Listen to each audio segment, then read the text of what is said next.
What's up, everybody? You are back on the other side with me, Mike G, and tonight I'm bringing you the story of a fighter who has gone through his share of struggle and redemption to become a star in the UFC, World Series of Fighting, and PFL, and now dedicates his life inspiring the next generation. Ladies and gentlemen, Brian Foster. How's it going, Brian? Good, brother. How are you? I'm doing well, man. I appreciate your time this close to Christmas. I know you're a very busy man, so thank you. It's been a day for sure. I can tell. Tell me a little bit about where you were born and grown up. Oh man, born and raised in Oklahoma, man. Just a little country boy. You know what I'm saying? Come up scrapping kind of thing. Started wrestling. Started boxing when I was a teen. Started wrestling when I was a little kid, and then started boxing when I was a teen. One thing led to another, man. You know what I mean? Three brothers type stuff. You know. Gotcha. You shared with me the other day that you kind of started training to actually fight because you didn't really have much of a choice. Can you explain what you meant the other day when you told me that? Well, yeah, man. Growing up was like most of the problems that I had were solved with kind of, protecting myself or defending myself or whatever, it's just kind of inevitable. You know what I mean? I always wanted to be, a boxer or something of that nature. I didn't even know what MMA was. Like, I had no idea it existed. And till one of my buddies showed me on his little flip phone, When did you? Oh, sorry. Go ahead. It was a video of him knocking somebody out. That'll do it. Trying to get me into it, and I was like, well, I ain't trying to get in trouble, man. Yeah, that's not worth felony. I was paid to do it, I went straight. Oh, I never did amateur or anything like that. You know what I mean? Right. I didn't have to find out. Yeah. As you know, the goal of these interviews is to inspire people who are struggling. If it's okay, will you share what happened in your life right before your pro debut? Man, life's normal. Couple, pretty much grown boys, working, raising babies. Went hiking one day, man, and my brother died. We were always pretty active, you know what I'm saying, growing up. Like, we were always outside and stuff like that, coolers and Oklahoma. Boating and doing all that stuff, you know what I mean? And we went hiking one day, man, and the dude fell. He fell off it had rained a few days before, and when we were hiking and he fell. It was just a wild day, man. Like, and then I don't know, like all of the training, all of the, like I said, I wrestled growing up, man, and then I boxed growing up, and I done all these things, and I was planning on boxing, but I didn't never even know what it was. And all the while I would train, my brother would always kind of watch me, so he was a big fan of mine, like pretty much my biggest fan at the time, and always made plans for him to be the hype man and me to kind of throw hands, Right. He died. It was like kind of fate that I found fighting because, like, I kind of obviously going to do something positive with, the emotions. I can see where a lot of people would go the other route with those Sure. kind of stances or whatever. But, I'd done it right, man. I took the all the emotions and all of the shit that I was dealing with and kind of like put it all into that, into just kind of went with it, you know what I mean? And I found fighting, one of my buddies who had already started fighting, showed me a video of like him fighting, and he was like, man, you got to come check it out. You got to come train. I was like, man, I ain't trying to get in trouble with y'all, man. I ain't trying to get caught up, And he's like, no, man, it's legal. See, you can make money. And I was like, what? Yeah, it was scary back then. You didn't know which state you were in. It could be a felony or fun. Yeah, yeah. I mean, like it was super new. So, and once I, it didn't take me 6 weeks, man. After I seen it on that phone, it didn't take me 6 weeks to get my first fight, and I ended up fighting my first and my second fight. You know what I'm saying? So I fought a tournament style, like my first night fighting. Like, Hmm. you know what I mean? I fought. I can't remember dude's name now, man. But I fought him, and then like a couple fights later, I ended up fighting another dude because I guess his opponent didn't show up or whatever. And I won the first one. I lost the second one, and then I rematched that dude like a month later, and then I beat him. So Okay. Yeah, I was gonna. the story that'll build up, man, to my whole career. It's been pretty wild. I was gonna ask you about the Masters of the Cage promotion. I think it was your first, maybe seven of your first eight fights were there. I was gonna ask you how valuable your time there was in the lead up to the UFC. Uh, well, I mean, they gave me my start, man. It was one of them things. It's like, you know, even today, it seems like it's hard to get started, get the traction that you need to, to build that name that, you're trying to get to where you need to go. So it was a very, very, very pivotal moment in my life, man. Very, very thankful for that time because I learned a lot. Like I said, I lost my first or won my first fight, lost my second fight, and I had mixed emotions. You know what I'm saying? I had the win feeling, and then on one hand, I knocked dude out, and then, I had the loss feeling on the other hand. Because Hmm. I lost a dude, so it's like I'm not able to celebrate the victory, but I'm not Right. more in the loss kind of thing. So like It's almost like a draw. that's even worse. Leave it like that. That's better. Player man was killing me.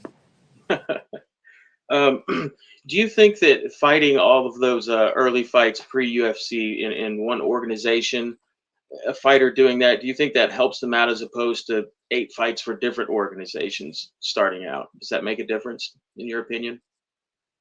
Say it again. I'm sorry.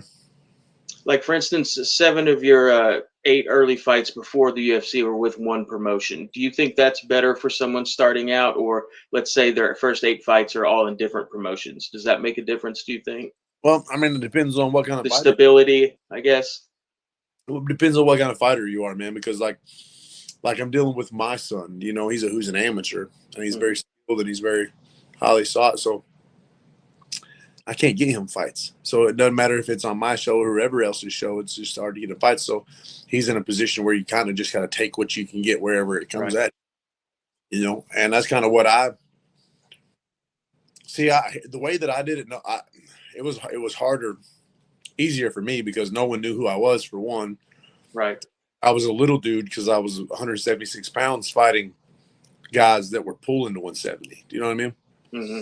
So I'm a natural 55er fighting these monster ass dudes. They're like, Hmm. oh, I'll beat the shit out that little dude. And I'm just like, I'm hard nosed, bro. You know what I mean? Right. My thought process behind it all was, I may be smaller than you, but that just means I'm quicker and I know I hit just as hard, if not harder. Hmm. So all I've got to do is hit you just as hard, but I'm going to hit you faster. So I'm going to hit you first. I'm going to hit you hard, and we'll see Yeah. where we'll take it from there. You know? Speed kills.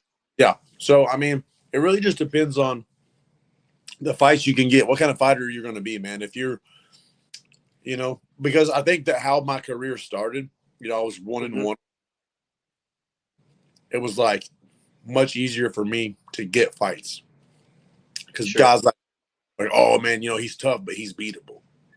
You Right. know, versus going in and having to live with that KO that night. Like I Hmm. can 45 seconds. That if that festers on people's minds, I become the most dangerous dude in the world, the next biggest thing. Right. You know, the next fight's different. So, but then and then it's like, and then if I win that one, that just furthers the point. Like, oh shit, this dude's dangerous. And then it can make it harder to get fights if you see what I'm saying. But the Hmm. fact I lost that second fight that night made it easier for me to get fights where guys were like, well, like I said, I Gotcha. got the dude for one. And then if you look at my record, my fourth fight, I lost to TJ Wahlberger, which was just a kid that was me, but he was really good at jiu-jitsu, which I Yeah. had no idea what that shit was. Before he armbarred me, dude, a lot, I never even knew what it was. Like, didn't maybe took a. I mean, I knew what it was, but I never had it done to me to the point to where it was like a life, Scary. a lot, well, a life altering circumstance. You know what I'm saying? Because I got to Sure. walk that lost that memory for my whole life. Hmm. And if you want to get real, man, like that's how I learned how effective an armbar was. You know what I mean? Like Absolutely. it to me and hurt me with it. Like I had no respect for the game. Like I was straight up like, dude, I'm gonna beat your ass. And like if you can like do your jujitsu thing to me, then you deserve to win, dude. Like, And if you kind of look at my career, it kind of went that way. Hmm. But I got better as I went. You know what I mean? I started to actually get to where I was actually applying subs to people. Where I was actually able to subdue some of them bigger guys and like put them to Right. sleep, out and break their arms and do all of these things. Um, I don't know, man. Like jiu-jitsu became a big part of it for me. I just found it a little bit too late. Right.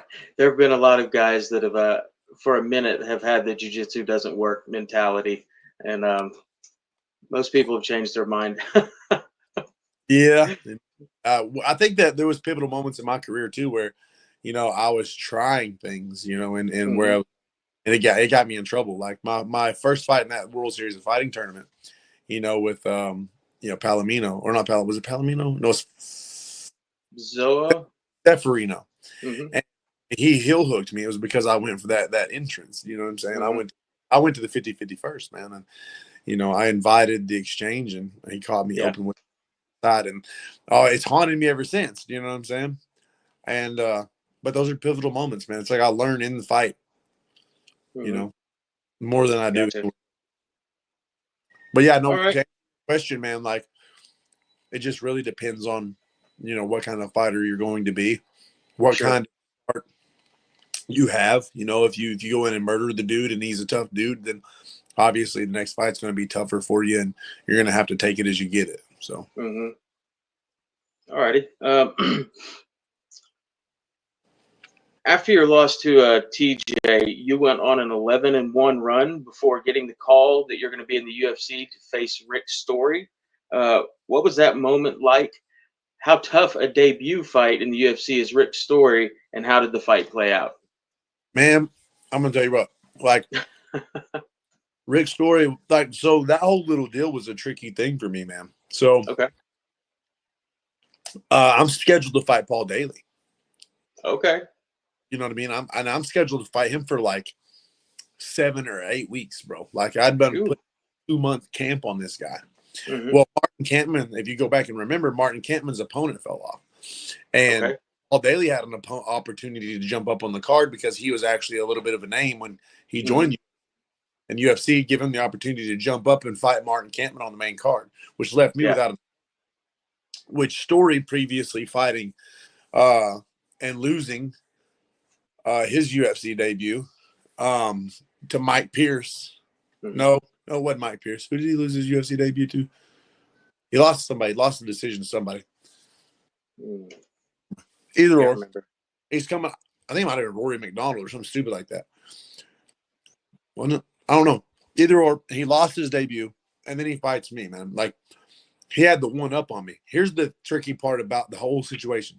I'd have won the fight against Paul Daly, no doubt about it, because I trained my ass off for him. I studied him. Any chance Hmm. I've studied my opponents, I've always won. Every one of them, 100% right now. And the week of the fight, they switched that shit out on me from an orthodox striker to a southpaw wrestler on a fucking, my whole camp out the window, dude. I'm gonna beat Paul Daly with a lead side Hmm. single. The lead single, I'm gonna smoke him with it, dude. Put him on the ground, beat him up. Obviously, my game compared to his. If I put him Yeah. on his stand above him and beat him up, he's not much he can do because he's more of a stand-up guy. Hmm. And I would have beat him. So uh then you go to a story and it's like everything gets screwed up. I'm confident, no doubt about it, bro. I was confident. Hmm. I didn't even think the emotions or the jitters were gonna get me or whatever, but I was effective. I was affected. You go from fighting in front of, 2,500 to 3,000 people, and Mm-hmm. to sitting in a stadium, because American Airlines Center sold out. You know what I'm saying? Like in Vegas, Yeah. it doesn't even fill up until like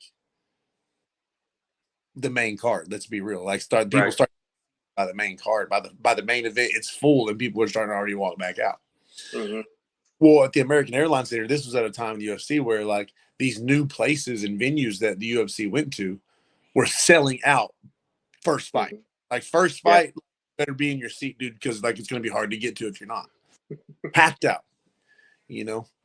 And like so when the UFC went to Texas at the American Airlines Center, Dallas, it sold out instantly. Like it was Mm-hmm. just like massive ass event. Like I think it's still one of the best Yeah. recorded. And I step out, man. I'm behind that curtain, and I'm just like, I got this. I'm beat this dude's ass. Let's go. You know what I mean? That whole little mental thing you got to go through, Mm-hmm. And I'll never forget stepping out, man, and like everybody's just hurrah.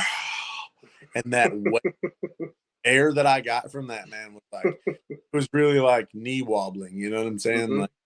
Like whoa, you know.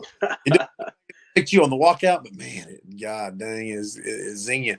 And I get to the cage, I'll never forget turning, and like Fury's like, you all right? And I was like, what do I do? And he's like, just throw what you got, man. All right, dude. Hell yeah. So yeah, That's awesome. how that went. Like I had his timing down. Mm-hmm. What you don't know about it, if you watch the fight though, is on the second or third uppercut, I broke my thumb on because he was dipping down into my Mm-hmm. upper, and I didn't Okay. turn over it. When he dipped down on one of them, it didn't make it fully turned over. So when I landed the one, like the third one, I want to say I hit him with like two of them back to back, and it was like the first or second one in that exchange that like Right. snapped like down, dude. Like man, Mm.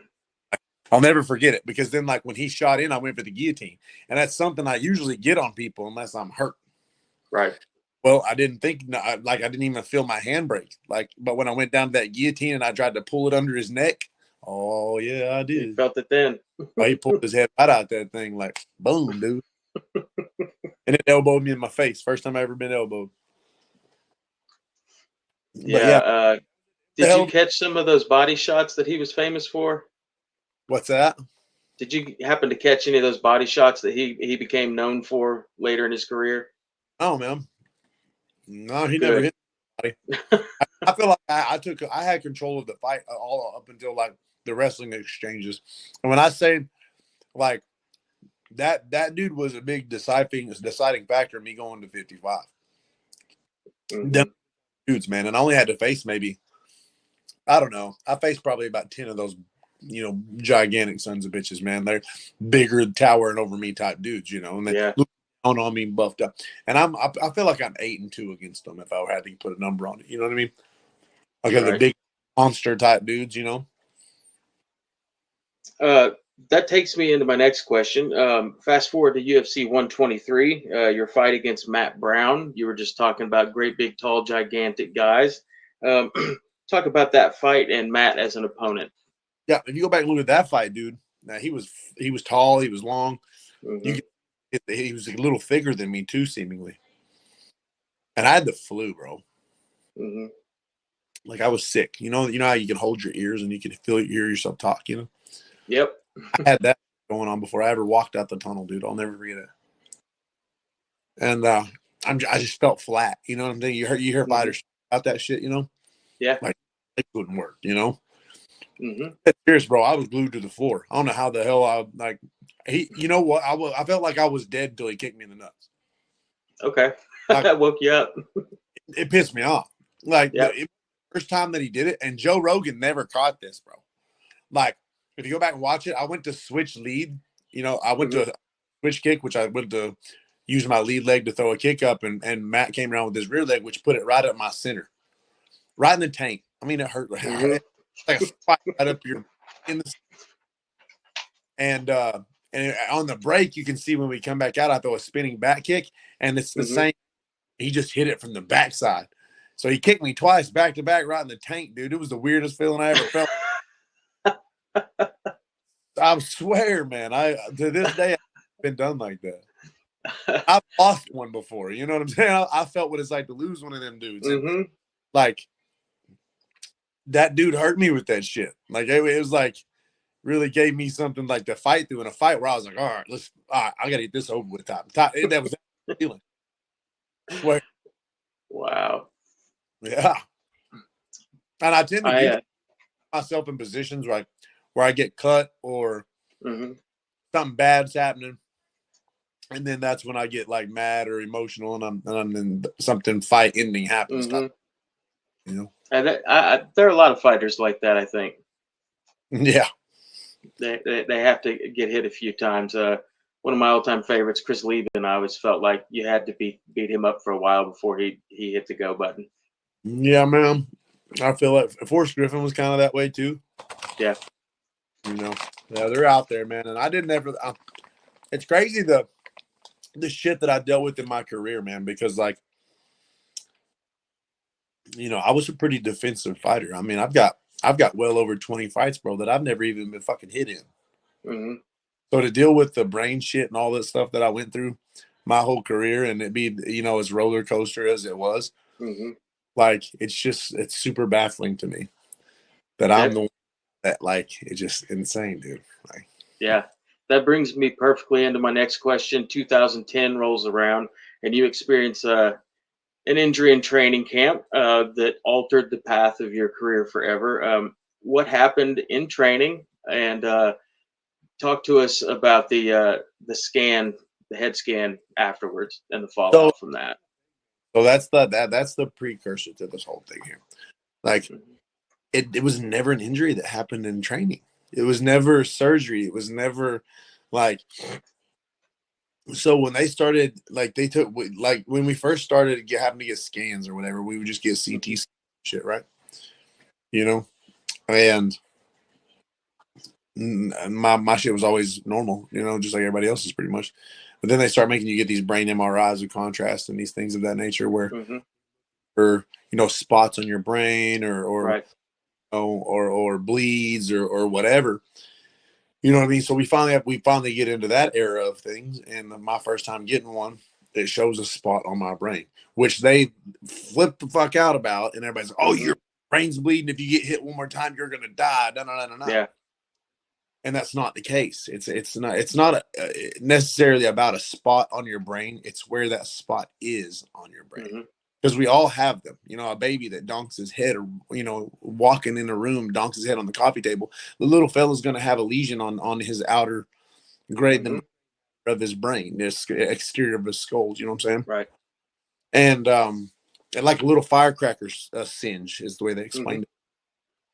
And we all get those.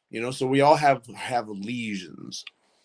And but when they first seen this spot on my brain, they just over the moon about it. So obviously they sideline me. I mean, it's got me freaked out, my family freaked out, and everything else. When And you say they, are you talking about the UFC? yeah, Okay. and we did everything that we could to try to figure out. Did everything we could to save the fight. Mhm. I was scheduled to fight Sean Pearson, and it didn't happen. UFC 129 or whatever, and I was willing to do whatever. Spend all the money that I made on finding a solution to get back to what I love to Right. do. And man, uh, they just flipped the fuck out about it, dude. No help, no kind of. Let's figure out what this is, man. You know what I'm saying? Let's take care of you. Let's make sure you're good. Let's see what let's take care of this. What do we got to do? None of that. Just we're done. Done. Yeah, yeah, dude. It was fucking rough. And then but like I said, I go into like survival instinct. Like, all right, I'm gonna figure out what's up. I'm gonna go to the core of the problem. I'm gonna figure it out. Sure. Like I went that whole route, man. You know what I'm saying? Going to whatever doctor I was told to go to, cleared by every single one of them because they can't. The only problem is like they don't want to put their name on it, type shit. Like, Right. oh, good, but I just don't want to say that, and then something happened to you. Like, you know what I'm saying? They don't Every like contradicting other doctors either. every, and they're all like, hey, listen, bro. It's called medical practice for a reason. You know what I'm saying? Mhm. Like, Like, and I'm just like, dude, that's what's keeping me from, you know what I mean, providing like for my family Right. and shit. But everyone that I went to cleared me, you know. Turns out it's a what is it? The facsimile was the term or some shit like that, or What? some weird, like a birthmark was pretty much the way that I. Okay. And Huh. I'm like, and they're like, oh well, it might be, it could be hereditary, it could be this, that, and the other, it could be this, you know. But Could be a bad test. and what they've no, it's not no, because I've had an MRI, like every MRI Okay. now on there. You know what I'm saying? But since we've had them, since they started making us get them back when that one first fucking came out, Hmm. um, it's been there. Do you know what I mean? Hasn't changed, hasn't moved, hasn't anything. Do you know what I'm saying? You Hmm. know, changed though. Aljamain Sterling's got two of those motherfuckers on his brain, and he's still in there five world titles and stuff. You Yeah, know, guys with only one eye winning world titles. man, it changed the trajectory of my career, man. You know, I feel like I've just found my mode. Hmm. You seen what, like you just said earlier, bro. He's like, yeah, after you lost to TJ, you went on 11-1 run. It's like, yeah, dude, because I found my mode, Hmm. and I felt like in the UFC, I just found my mode. You know what I mean? I found my comfortable stride where I thought I could make it at home, and Yeah. they fuck away from me, dude. Like I felt like I had my wings ripped straight the fuck off, and next thing you know, I'm struggling to get fights, and you know, spent all my money on traveling to get these medicals and paying for these MRIs and doing all this stuff to try to get back to the game, man. Just try to get back to the, you know, probably Sure. what a prize fighter would do. You know what I'm saying? Yeah, I can't imagine what it's like. I mean, losing a career through no fault of your own, basically at that point. I mean, it had to have felt very helpless at times. I'm sure. But it was very helpless at times. It was just me. Yeah. Nobody else had. Dude, it was all the money. I took all the money that I made with the UFC to try to clear myself to go back to the UFC, Hmm. and the UFC didn't do shit about it and didn't even care. Still to Yeah. this, Dana White called me like, fuck, when was it? To man, I want to say 2012, 2013, maybe. It's right before I went to went to Factory X. Before I want to say that anyway. But he told me, he was like, Brian, it's like Dana White, and I was like, what's up? And I was like, oh shit, what's up? And he's like, can't do it, brother. And I was like, hold up, what? He's like, yeah, we can't do it, man. He's like, that's just too much red tape for us. Like, you know what I'm saying? Went through the whole spiel, and I fucking lost it, bro. Like, you know, I'm an emotional wreck. But it's my dream, bro. You know what I'm saying? Yeah. You call me and be the Grim Reaper. You know what I'm saying? Like I'm gonna take that information and be okay with it. Well, fuck you, dude. Like, this is Yeah. my. It's over when I say it's over, and I'm gonna show you exactly what the fuck I mean by this.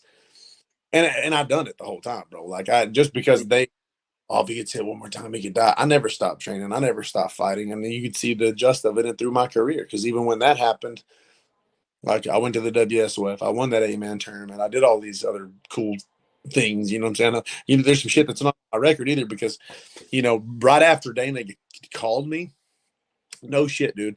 Uh, Andre Binke, old coach of mine and Dustin Jacoby's calls me. And I don't know if you ever talked to Dustin Jacoby or not, but he got this I like don't think I so. solid and put him onto this Tulsa kickboxing tournament here in Oklahoma, and $20,000 come down in one night tournament, and he came down and won that thing, like on 2 days notice, bro. Like crazy story. But anyways, Jacoby like he hears, he's like, hey, there's this tournament, and then the dude said they needed somebody, so they put my name in the hat, and Binke called me for it. So it was like Nice. a week after Dana hit me up about that shit or said that shit to me, you know. And I told him too, like, mind you, I was like, every doctor I've been to cleared me. He's like, okay, I'll check it out. He's like, every doctor, and I was like, dude, every doctor. I says I'm fine. I don't know why that I'm having to deal with this shit. He's like, okay, well, I'm gonna get to the bottom of it because we'd really like to have you, blah blah blah. And I was like, cool, dude. I know, mind you, I was emotional. I was pissed off, like Hmm. happy about this is not a good phone call. You know what I mean? I was pissed. You know what I mean? Like it was like Oh God, I'll never forget it. But anyways, I get the call from Binke to go to Mexico to do this international tournament, bro. And we were down there, Cuernavaca, Mexico, for like a month. They put us in this resort or some shit, and then like I had to fight one dude a week for a month, you know. Phew. And I won that shit. It was like 100 grand. You know what I'm saying? So Nice. that like it helped me. You know what I mean? In that moment, Mm-hmm. like I just lost my UFC career, all this, that, and the other, and I'm on hiatus, pretty much. You know, and then that shit happens like not too far after all of it, and then yeah, kind of everything kind of starts to kind of get back, you know, together right after that. Like I was scheduled after the UFC did their bullshit in 2010 to fight for Bellator, and then I went to Mm-hmm. fight Coast. Well, something or another happened where you know they caught wind of my MRI and Mm-hmm. you know made me get another one, and they found the spot, and their commissioner like nationally suspends me for like 2 years or whatever, so I can't fight in the United States anyway. So the Mexico thing Right. just it like worked out perfect, bro. Do you know what I mean? But that sucks because those fights aren't on my record, and those were some of my best performances. I feel like Do you crazy. think I can find them on YouTube? Oh, I've looked, dude. Trust me. I've No. asked these fights. I got a flying triangle on there, dude. I got like a double knock or a double uppercut knockout. Like that's a pretty Nice. cool. Like the finale was nasty. It was like all finishes, but they were really really good fights. No, the first one was a decision with the German dude, and it was the only time that I up until that point that I've ever been dropped in a fight. So By a German guy in Mexico. yeah, craziest fucking thing. Who'd have thought? Oh, uh, it's been nuts, bro. My whole little journey, and then after that, I come back to the States, and then I fight in Titan FC. I fight Gilbert. hmm Uh, you know, and then which my buddy was training with him, and he's like, "Man, you got to come up and train after you and Gilbert fight." Blah blah blah blah. And then, you know, me and Dustin Jacoby tight as fuck. So, you know, Awesome. dudes, man, you know what I mean. And so I went up there and trained with him and kicked it off with Mark Montoya. We had damn good partnership for a long time, man. You know, out of Factory X, and once PFL dropped me after I beat Ramsey and Najim, man, like the money goes away. You know, hmm no big contracts, no big fights. Right. You know, I can't afford to stay in big places. So Right. I got a big I family. wanted to I wanted to talk about 2015, the tournament. If there's ever been a middle finger for anyone out there who didn't who questioned your brain or your ability to take a punch or your durability, that night, that kind of puts that to rest, doesn't it? I mean, I mean, you like, win a tournament, a one night tournament, you must be all right. and I've done it since then too. You know what I'm saying? Like I fought hmm 3 fights in one night kickboxing, Yeah.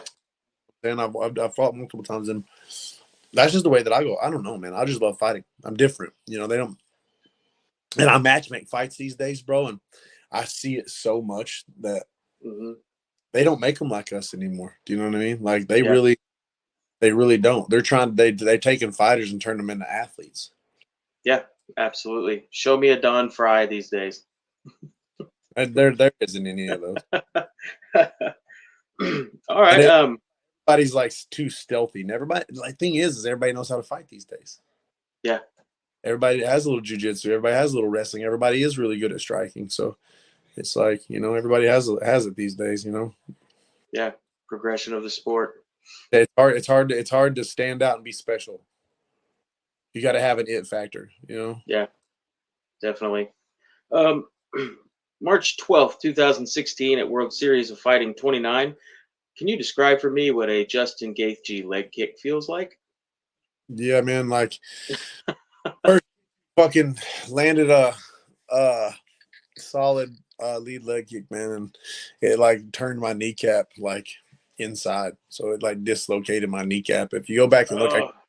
I couldn't really push backwards, and hmm when I fell, so it was like I was kind of stuck in my stance, you know what I mean? And then he just Right. kind of whack it, and it was over on the first one. I just stuck in there longer than what some people probably would have. Man, he literally obliterated my knee, man. Like It it, was there brutal, was man. No offense. It was brutal. I'm sorry. It hurts to watch. yeah. There was ever anything that ever altered my career. The most it was that. Wow. Yeah, Wow. yeah, no doubt. Um, I'm gonna be real with you, bro. Is and it's like crazy too because I knew I was fighting him for months, bro, and I trained off to stop it, and I just got man. Trevor's such a smart coach. He's such a mastermind, and he knows yeah. exactly what I am, and they knew I would get emotional, and that's exactly what I did, bro. Like I had a perfect game plan, and like and I mean, dead serious, bro, to the T. Me and Randy Caruso and Mark Montoya and all my guys, man, Ian Heinich, these guys were helping me literally lock it in for this world title. And I went out there and dropped the ball on these guys, like, because I got pissed off and wanted to just rip his head off. Like, let's bang it out, dude. You want to fight? Let's fight. Uh, Right. well, I mean, the crowd drew me out, man. Like, they Hmm. threw this fight in his hometown, like his college home, where he went to college. You know what I Right. mean? Greeley, Colorado. So he was the alumni there, and all of the fans just came from a soccer game. So half of them, or more than half of them, were smashed already. Especially, Right. but all of the fights, the fans were just the energy was just electric. And then I'm the main event going against Justin, who is the alumni. Dude, Hmm. I was the biggest heel you ever seen in your life. Like, I'm dead serious, bro. Like, if I they believe you. me up to slap me one by one, they would have done it and spit on me after. You know what I'm saying? Like, and they would have been glad to do it. They would have paid money just to be a part of the ass up and Justin Gaethje gave me that. Like, it is what it is, man. Like, and I ain't never been hurt more than after that. So it fucking sucks. It's a hard pill to swallow, especially when it gets. I'm obviously famous for it, so it just Hey, sucks. It sucks, bro. part of what I love about you as a fighter, man, is you always have your heart on your sleeve during the fight, before the fight, after the fight. I wouldn't be talking to you if that wasn't the case. So Yeah, I respect the balls over brains mentality sometimes. yeah, yeah, yeah. No doubt. I get it, man. Help me, bro. Like balls over brains.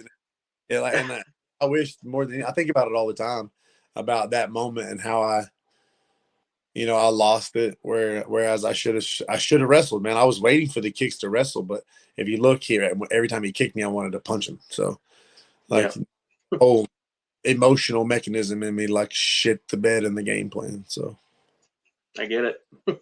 but when you're lead leg Um, too, man, you know what I'm saying? It's a rough little flip. He's known for that too. It's not like mhm. one of his very first victims. Like he was known for that, taking out that lead leg, man. And Yeah, I'm a striker, so it falls into that category. better luck next time. Hey, man, I will say he's like my leg is still recovering. Like you know what I'm saying? It's still never been the same. Wow, permanent. Mm-hmm. Yeah, Wow, I'm wow. telling you. Um, Like, and I'm fixing to have my third surgery on it now. Jeez. I'm telling you, dude. I tore my ACL in that fight against John Fitch when I went for the guillotine. You Hmm. know that, and I had it too. I had his arm trapped, Yeah. but dude, when you see him right before he popped his head out, I had my feet crossed and went to extend my hips. My ACL popped right there. Pop. Oh, I oh, tore my ACL. Yeah, yeah, yeah. And that was the only ligament that Justin didn't rip apart. wow. Well, I know Yeah. about the knee problems. I've got two shredded meniscus, and then below one knee, below one knee, rebuilt tibia, fibula, and reconstructed Achilles tendon. So I understand the leg problems, man. Mine are all Um, Justin Gaethje. man, your Yeah. most recent fight was at Peak Fighting 36 in March of this year. The result wasn't what you hoped for, but I've got to ask: have you hung up your gloves for good, or are you just waiting for the right offer at this point? Well, I mean, yeah, man.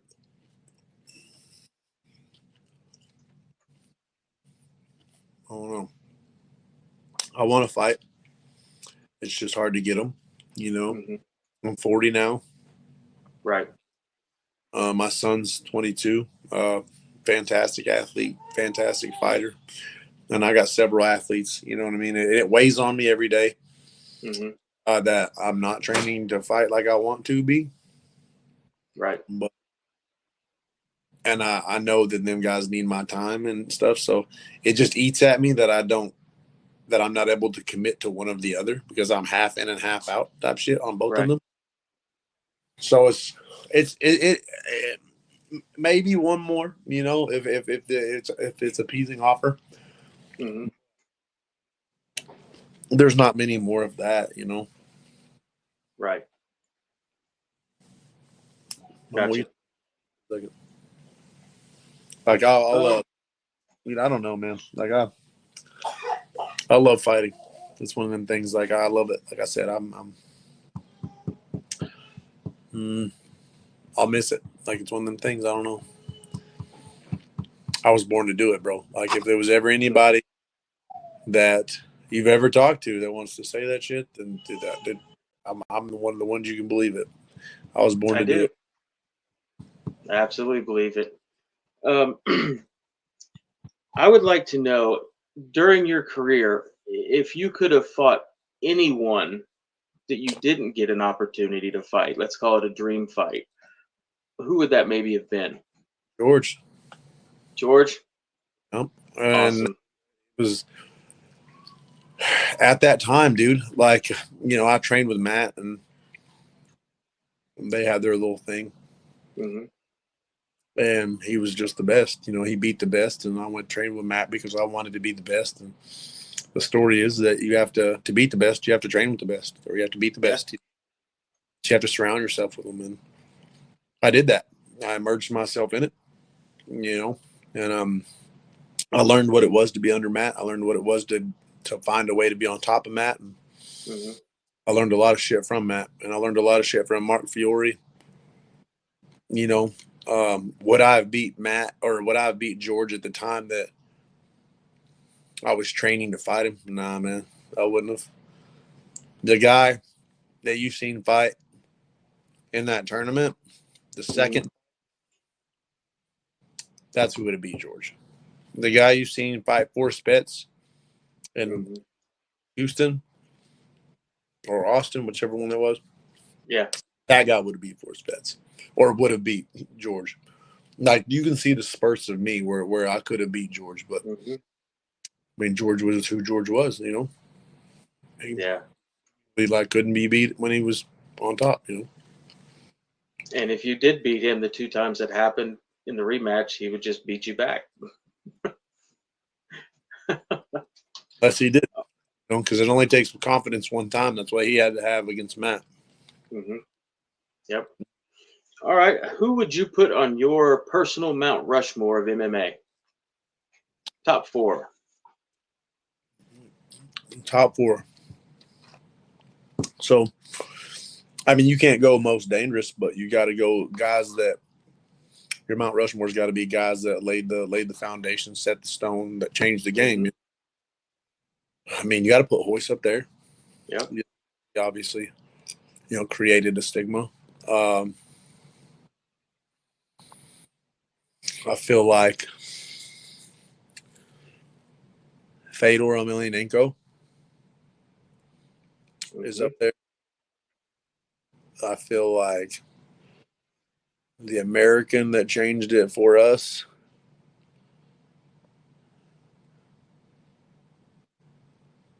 man,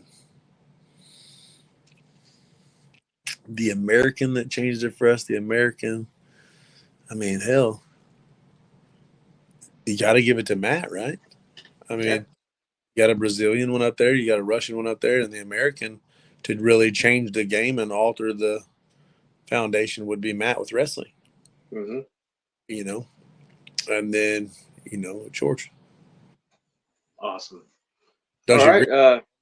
right. I mean, that's like the fourth. I mean, the founding fathers of fucking fighting right there. Yeah. You got That's as good as any I've heard. all right. You got Gracie, which is jujitsu.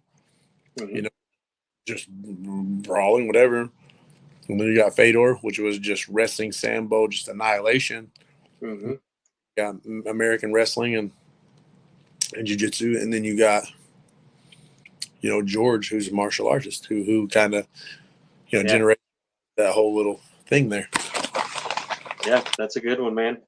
Uh, what was the greatest night of your career? Greatest night of my career. Hmm.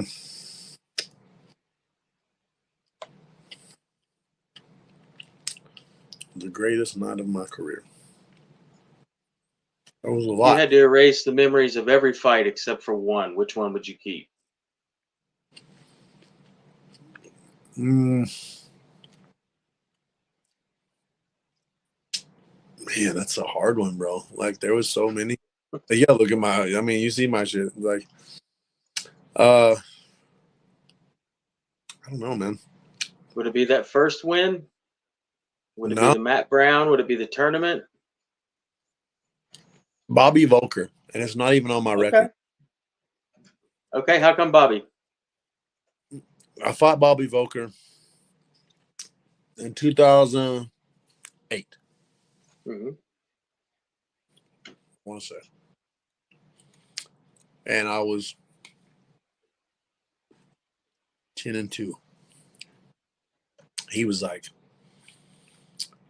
man, I want to say he was like 22-2, That sounds about right. Yeah. something like that. Dangerous fight, bro. Just a Hmm. monster dude. Just, I mean, and murdering dudes, mind you. You know, mowing them down. Hmm. And then, you know, this promoter's just dead set on getting my ass handed to me, I guess.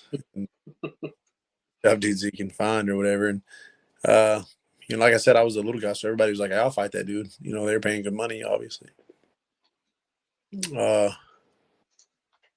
bring the big ass dude to town, bro, and we went to town. You know what I mean? Uh, it was the only. It was a fight where I was like where I finally, like, he's the big one of the biggest dudes I've ever fought. Where he was like, not just like massive, but he was like jacked too. You know what I mean? Like Hmm. chiseled as shit. Like you know what I mean? Right. You all there, dense as hell.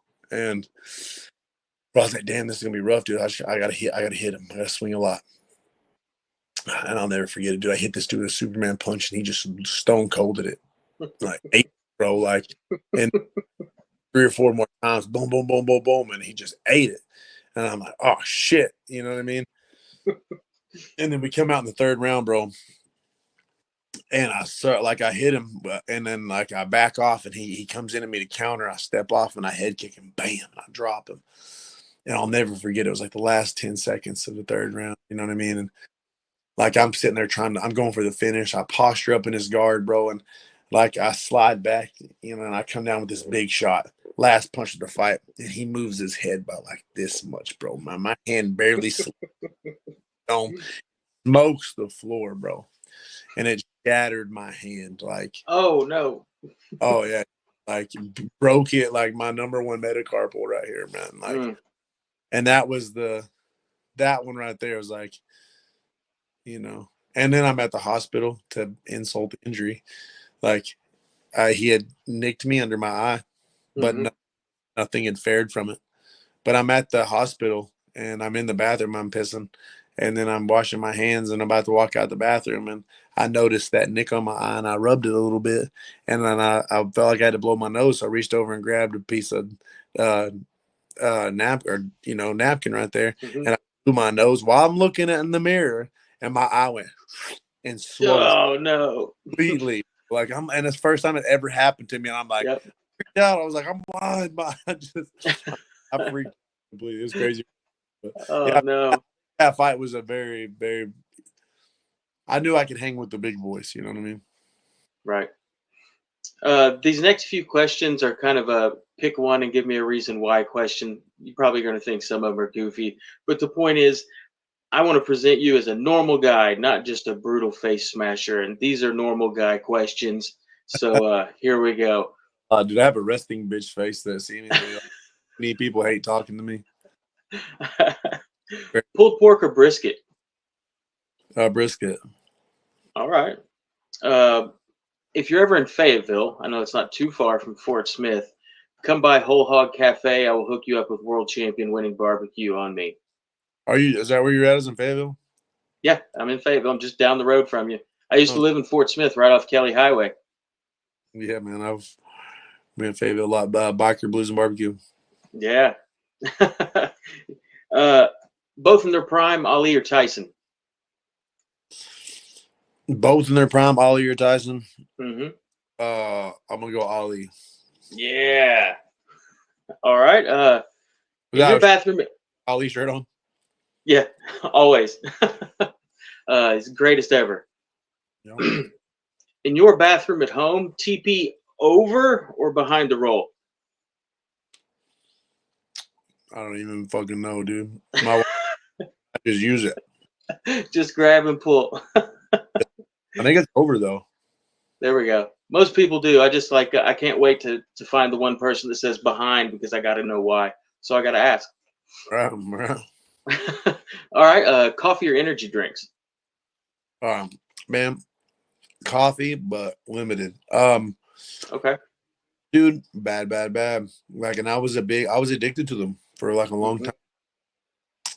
I'm now like 6 years off them bitches, dude. But I mean, Nice.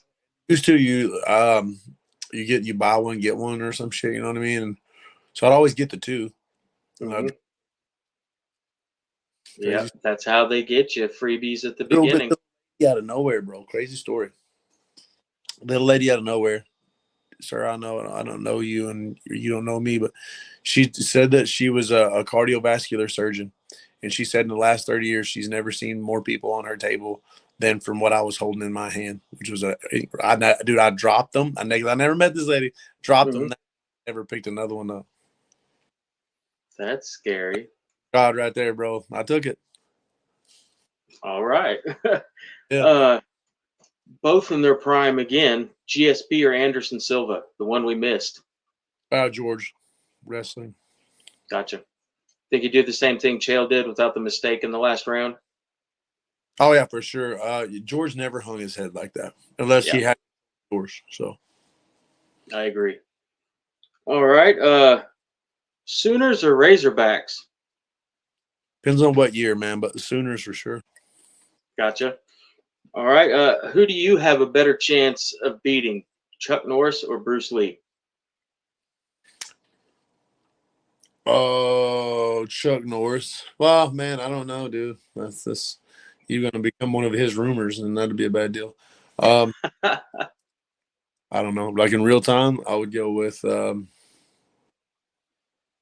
real time. I would have to say Chuck because he didn't train jujitsu. There you go. I thought you were going to say both at the same time. No problem. Back to back. Dead serious. Hey, There we go. All seriously, right. You're in sixth grade. It's Friday night. Are you more likely to be found at the skating rink or the movie theater? skating rink, man. Nice. Couple skate, shuffle, a I little did that limbo. by myself. Good. Awesome. All right. Are you a dog person or a cat person? I'm a dog person, man. What do you got? I've got a blue pit bull Titan. He's pretty famous. Nice. Okay. He's been around the world. Awesome. I love the pit bulls. I don't know if you can see this. You probably can't see it. There's mine on my arm right there. Love them. And it'll probably be my last tattoos of Titan. I've had him for about 9 years. Wow. Yeah, they're amazing dogs. No, What is 10 years old in February, actually. wow? What is something that you really enjoy that most people are unaware of? Everybody's aware of it, brother. My life's an open book, man. Like I'm Okay. dead like fighting. Like I love it. Okay. Life, it is my life. Like I don't know. I love. There's just it's everything. We're a fight family. We Gotcha. train fighting. It's pretty much what it is. What do I love to do outside of that? Come Yeah, home. maybe something secretive. Do you sing in sync songs at the intersection when nobody's looking, or? Doesn't. Yeah, that's the question on that, dude. You come on now. Like that's the great. No, man. Like, if there's one thing that people don't know, I mean that I never thought would be the case is like I love coming home, dude. I There love we go. dead my happy ass on my couch with nothing to do and nothing on my mind, nothing. nothing pending. That little bit of free time you get.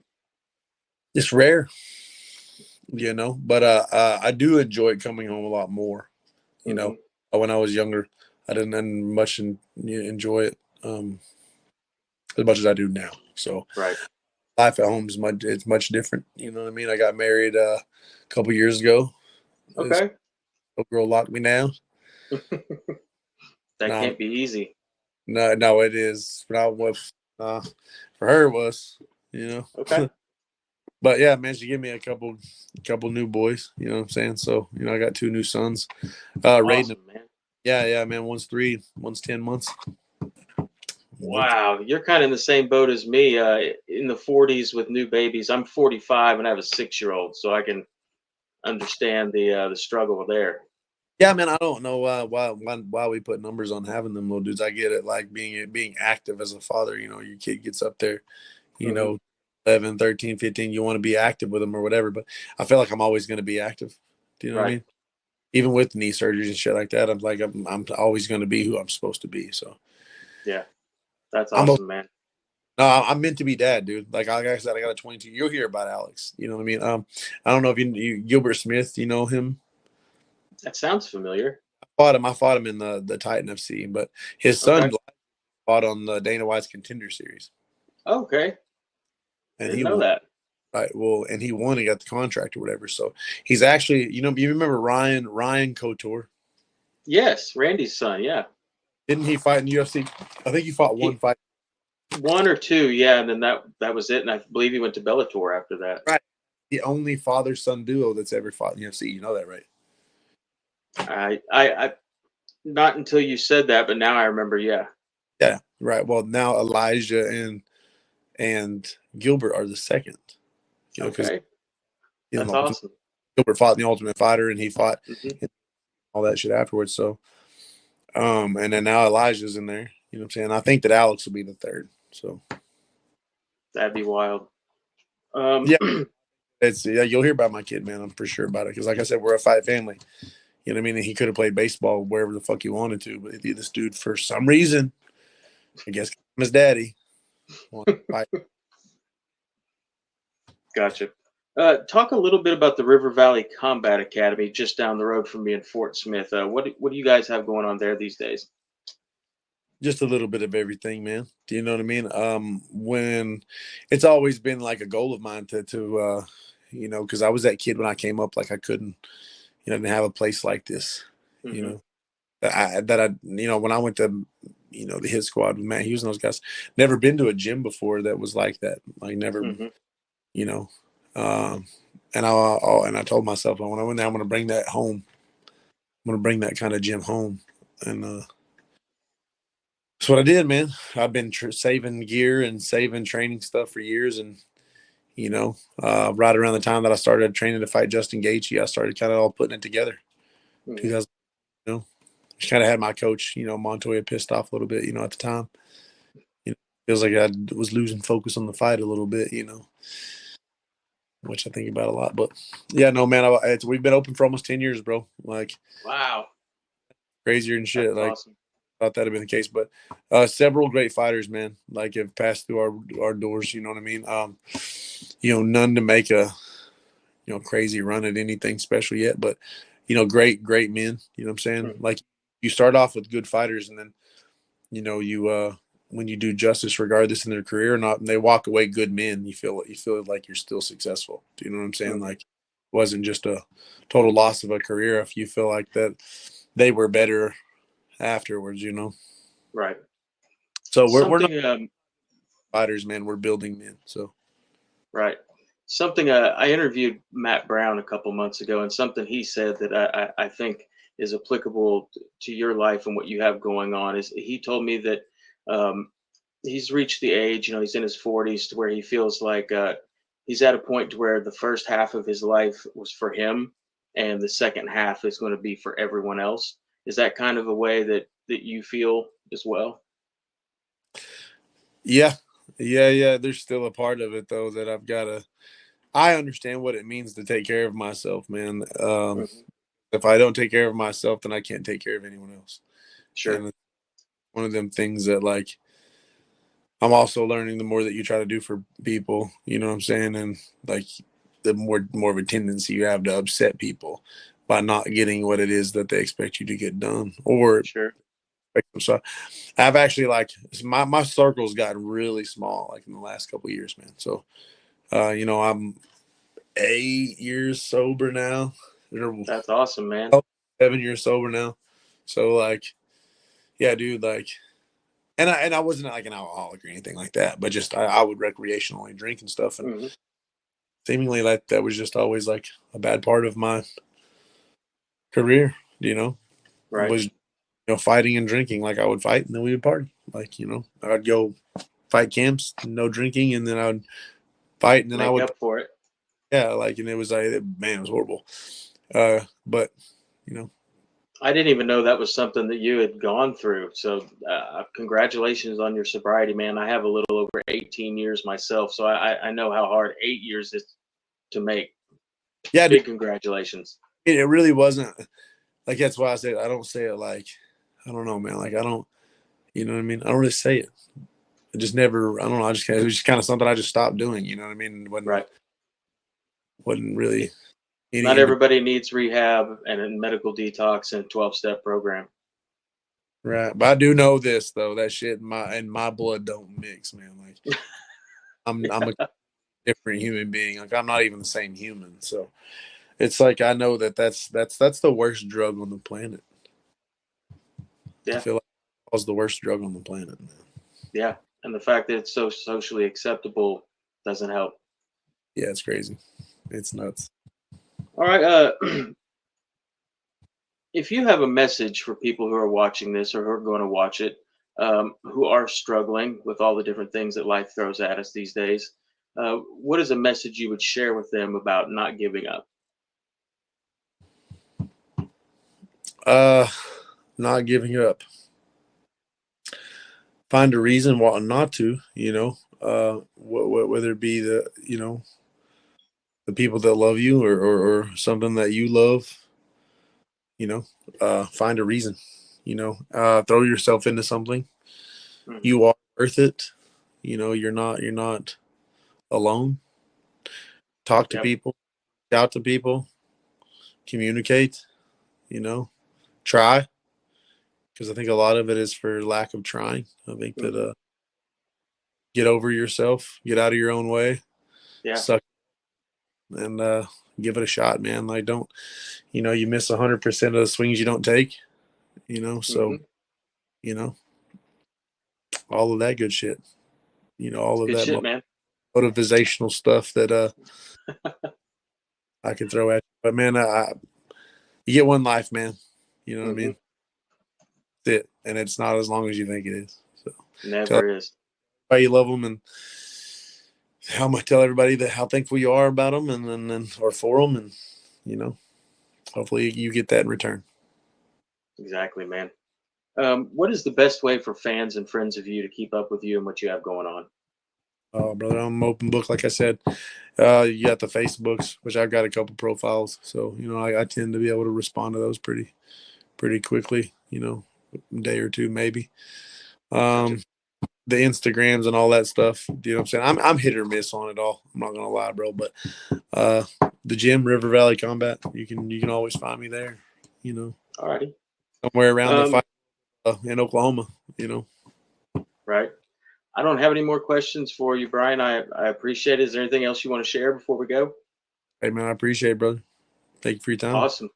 No problem, man. I tell everyone at this point we've talked enough that I feel like we're friends. I hope you feel the same way. I'll get this uploaded to YouTube and I'll send you a copy. If for any reason you don't like it, I'll take it down.